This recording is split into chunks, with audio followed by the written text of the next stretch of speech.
If you've got a bathroom that needs to be painted, you may be wondering if you should hire a professional or do it yourself. I'll show you just how much money you can save if you don't hire someone like me to do it. Let's get into it, shall we? Yo, what's cracking, folks? Jeremy Vassar here. I'm a professional painter of over 20 years, and during that time, I have quoted out and painted thousands of bathrooms. In this video, I'm gonna go over my process for how I price out a bathroom using one that I just quoted and painted. I'm gonna go over the work that is required, paint and supplies, and also the labor cost. I'll also reveal what I actually quoted and charged for this project, as well as how much you could save if you did this project yourself. As I'm going through this process, if you feel a bit overwhelmed with tackling something like this, then stay tuned to the end of the video. I've got something that can really help you out. Let's get into it, shall we? So here's the bathroom we're looking at. It is 14 feet 4 inches long by 9 feet 2 inches wide. Also, the ceilings are 8 feet high. And then there's a little closet in there that is 4 feet 8 inches wide by 2 feet deep. This is a fully renovated bathroom, so there's a lot of new drywall in here, and it might be a little bit of a heavier lift than what you might have to do in your own home if you're just repainting walls that are already painted and there's not all this new stuff going on. First thing I account for in my quotes is disassembly. So I've got to remove the mirrors, I remove the globes and the lights from the lighting fixtures. I generally keep the actual fixture itself attached to the wall. It's a little bit of a pain in the butt to try and get those back on as the paint is not cured all the way through.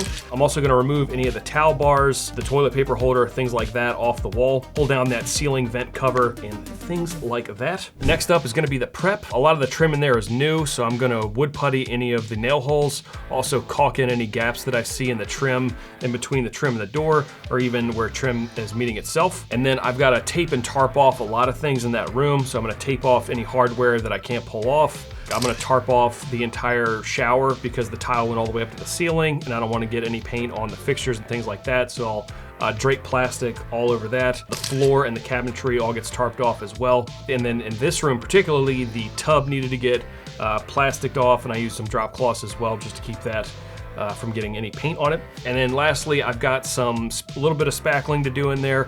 There was a lot of drywall repair and joint compound in that whole room, but there were some smaller cosmetic things that I took care of in the walls, just required a little bit of spackle and sanding and things like that. Once the prep is accounted for, now I'm looking at application. In this particular room, it needed a full coat of primer on all of the walls and ceiling. That is not something you would have to do, again, if your surfaces are in good shape and they've been previously painted. Again, there was a lot of new drywall in this room. And then I did 2 coats on the ceiling, 2 coats in the closet, 2 coats on the walls, and 2 coats on the trim and the doors. That is pretty much standard for all of our interior painting, and specifically for a room like this. I'll get into the products that I selected when we get into the material cost. And then the last element of the quote that I have to account for is reassembly. So once everything is dry, it's pulling tape, getting all my stuff out of there, loading the truck back up, doing touch-ups, and then reassembling the room. So all of that hardware going back on, rehanging the mirrors, all that good stuff. So now let's look at the cost of the paint that I used.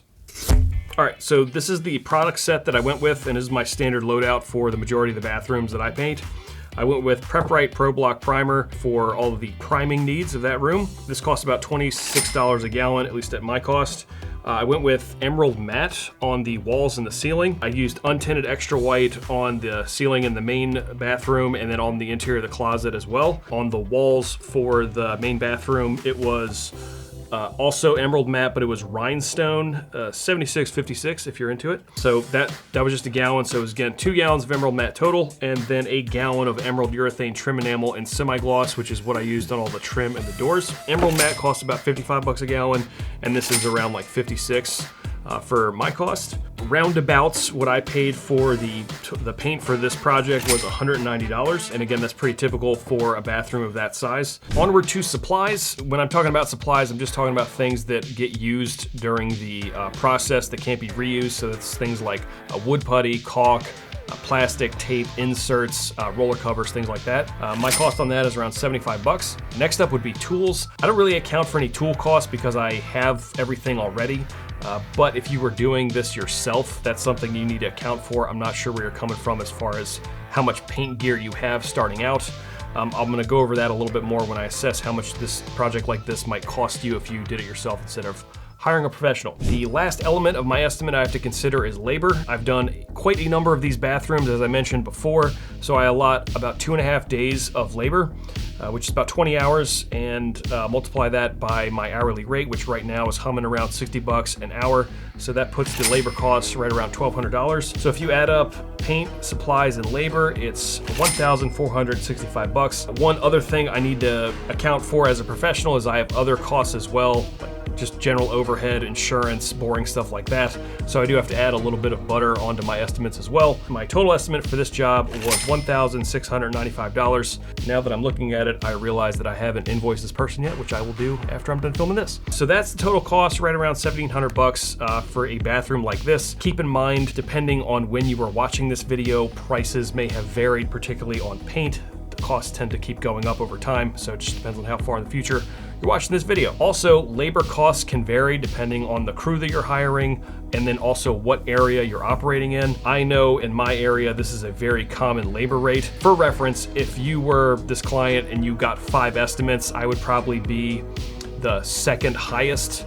We generally land in the middle or middle high. I know crews that are more expensive than us. I know a lot of crews that are less expensive than us. I'm right in the ballpark of what you would typically see in the field. So just for reference and all of that. If you were gonna do it yourself, what would your costs look like? Your paint costs probably gonna be a little bit more than what I pay, just because I buy a lot of paint. So generally I pay less than the average person. If you got these products on sale, or you went with a different paint brand like Lowe's, Home Depot, Benjamin Moore, you're gonna be paying somewhere fairly comparable to what I paid, but perhaps a bit more. So your paint costs would be about 225 bucks. Supplies, same deal. I buy a lot of stuff in bulk, so again, keeps my prices relatively low. But you might have to spend something around 95 bucks worth of supplies to get you going. As far as tools go, you might have to buy some gear that you don't have. I just don't know what your starting point is, but we'll just say you had to buy some brushes, some roller frames, and some pans and stuff. That'll come in right around $125. If you want a little bit of a range, it would be between $300 and $500. It really just depends on if you have any supplies already and tools and things like that. So your savings, if you did this project yourself, would be in the neighborhood of 1,200 bucks, which is significant. Now that savings is quite significant, and the reason for that and why DIY painting is so compelling for so many people is that the majority of the cost is in the labor. Whereas the bathroom renovation itself, like the new vanity, the fixtures, a new toilet, tile, and all of that stuff, the supply and material cost tends to be like 60% of the job, and you're only paying about 40% in labor. Whereas with painting, it's only about 15 to 20% is the paint and materials, and then 80% is on the labor side. So if you do all the labor yourself, you can save quite a bit of money. If you've made it this far in the video, you might actually be considering doing a project like this yourself. You want to save that fat stack of cash, which is a good move. However, you might be still a little hung up on some of the details, the process, application, things like that. I've got you covered because I've got a course just for you. It's called Paint Like a Pro, a beginner's guide to interior painting. In the course, you'll discover what tools to use, paints to buy, how to pick colors, doing prep, and also how to apply products like professionals like myself. Not only that, if you run into any issues as you are going about your own project that aren't covered in the course material, you can contact me directly in our app. You can send me pictures, you can send me videos, and I will get back to you within 24 hours and help you along in your painting process. It's like having a painter in your pocket. A little paint insurance for you. How sweet is that? If that's something you're interested in, check out the link in the description. And until next time, y'all take it easy, work smart, and have a good one. Peace.